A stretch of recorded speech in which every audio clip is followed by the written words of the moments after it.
Then Moses spoke to the heads of the tribes concerning the children of Israel, saying, This is the thing which the Lord has commanded.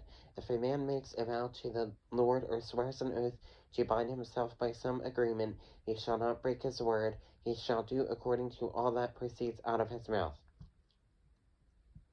Or if a woman makes a vow to the Lord and binds herself by some agreement while in her father's house in her youth, and her father hears her vow, and the agreement by which she has bound herself, and her father holds his peace, then all her vows shall stand, and every agreement with which she has bound herself shall stand.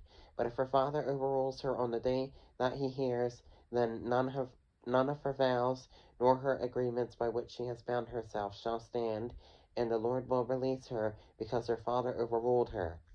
If indeed she takes a husband, while bound by her vows, or by a rash utterance from her lips, by which she bound herself, and her husband hears it, and makes no response to her on the day that he hears, then her vows shall stand, and her agreements by which she bound herself shall stand. But if her husband overrules her on the day that he hears it, he shall make her void her vow which she took, and what she uttered with her lips, by which she bound herself, and the Lord will release her. Also, any vow of a widow or a divorced woman by which she has bound herself shall stand against her. If she vowed in her husband's house, or found herself by an agreement with an oath, and her husband heard it, and made no response to her, and did not overrule her, then all her vows shall stand, and every agreement by which she bound herself shall stand. But if her husband truly made them void on the day he heard them, then whatever proceeded from her lips concerning her vows, or concerning the agreement binding her, it shall not stand.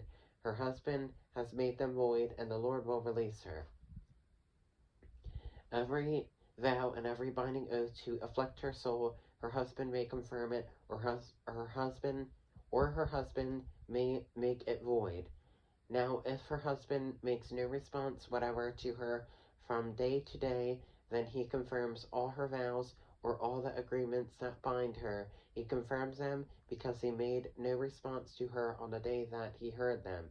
But if he does not, if he does make them void after he has heard them, then he shall bear her guilt. These are the statutes which the Lord commanded Moses between a man and his wife, and between a father and his daughter in her youth in her father's house.